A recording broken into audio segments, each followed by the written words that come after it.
Hey guys, so some of you down there in the comment section of a previous video have ever so kindly requested that I did some GIMP tutorials. Now, for those of you who don't know, GIMP, which stands for the GNU Image Manipulation Program, is essentially the open source and free version of Photoshop.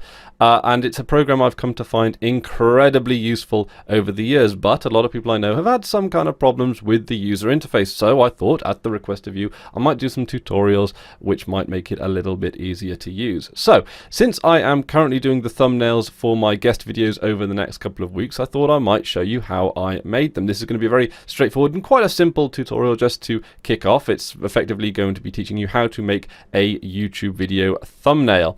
So, what we're going to be doing is we're going to be taking a picture of Abigail here, and we're going to be cutting out her hand, which is holding tea, not drugs, I'd like to point out, despite what it might look like, because her video is of course about tea. So it's kind of a nice little screen cap we got there. So I'm going to cut it out, remove the background, and replace it with like a nice bright colored background. Simple as that. So what we're going to do is we can use a number of tools here to actually cut out the background. We can use what's called the fuzzy select tool, and that selects like a pixel and then pixels nearby of a similar color. So we can do that. But this is a little bit of a scattergun approach. So we can do select none. This is the select by color, which is the same premise, but it just applies to all pixels on an image. So as you can see here, the pixels aren't necessarily collected, are in the same area. And yeah. So again, it's significantly more of a scattergun approach. Or what we're going to be doing is the paths tool, which is the digital equivalent of just cutting something out with a pair of scissors. Now, there are numerous ways we can use this. It's a very, very, very useful tool. Just to give you the basic rundown of it, if I were to draw a shape like that, I could then click the Select from Path button, press the Delete key, and it would then just cut a hole in the image. Then I could do select none, and then just to get rid of the path, you just select like another tool or something.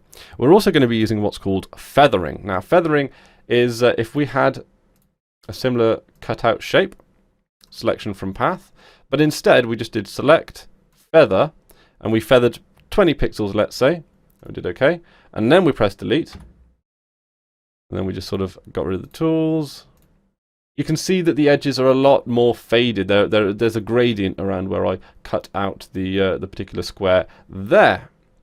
And the benefits of feathering is that it's a good opportunity for you to sort of cover up mistakes that you might make. Thumbnails generally appear to be significantly smaller than what you're seeing right up here. So so we can be quite quick. We can be quite we don't have to worry too much about precision on this one. So let's start by cutting out. And there are a few tips and tricks to cutting out images from this. For example, if you selected or clicked and then held down the left mouse button, you could then drag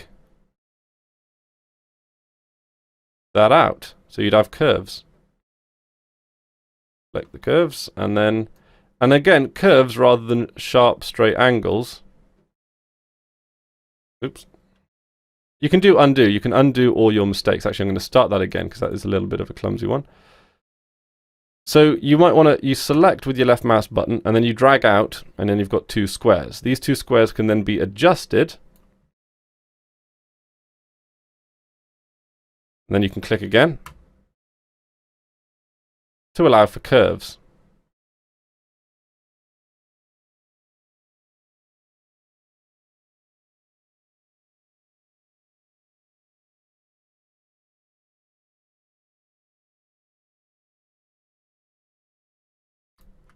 And again, it takes a little bit of practice. It takes a little bit of practice.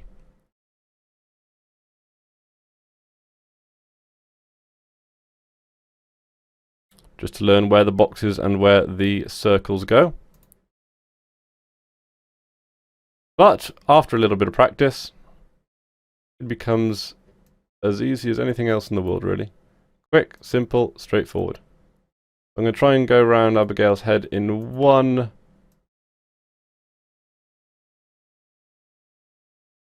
fell swoop there. I'm hoping so. I'm hoping that'll work. But like I say, I'm going to be feathering it quite heavily because, again, thumbnails do appear very, very small in comparison to their actual size. There we go. I'm not going to bother about her left hand down there. I'm just really going to be doing that because that's a nice perspective shot which just came out of the video really. So there we go. Now we've selected around sort of the outline of Abigail there. Might want to move that out a little bit. And generally speaking, it's better to select sort of away from the shape rather than cut too much off. So now we can select from path. And what I'm going to do as well is I'm going to remove the pathing. I'm going to select and invert, because what we've actually done is we've selected Abigail. What we want to do is select everything that's not her. And then we can do select feather. And I'm going to just take a stab in the dark and do 50. But this is again is a very trial and error type of process. And I think that's about right. You can then press delete again, just to take a little bit more away.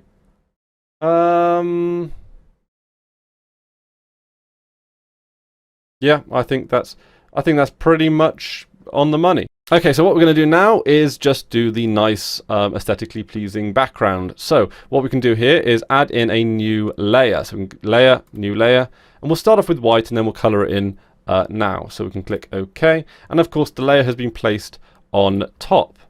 So this is the layer dock on the right hand side here. And as you can see here, the layer is above the background. The background is just the title that has been given to Abigail. We can actually rename that. And then we can rename that as the background, just to make things a little bit more easy and a little bit more straightforward. And then you can grab the background and then you can just place it at the correct part of the layer where you want it to come from. So as you can see here, there is little bits of the background that have kind of come through, but again, because it's the nature of the thumbnail, we're not going to worry too much about that. Right, so what kind of background should we have? Should we have green? Green tends to be the kind of background I have for Thursday vlogs anyway. So there we go. We've got two shades of green that we selected using the color palette here. And we've got the blend tool. The blend tool is effectively the gradient tool, which you can sort of select across and, you know, do that. Now that's not bad, but just for a little added texture, you can select all these different kinds of gradients.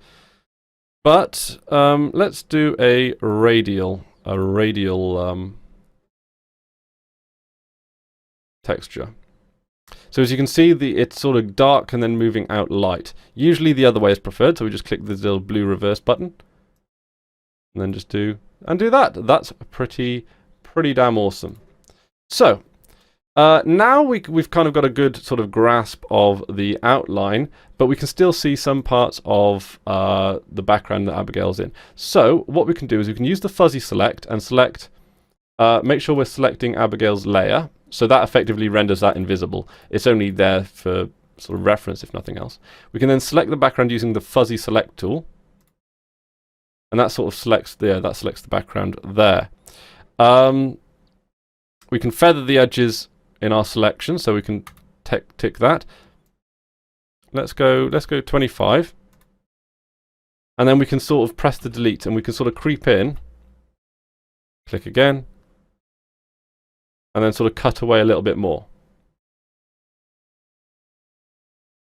Click down there, just press delete, and that sort of feathers it a little bit more for us.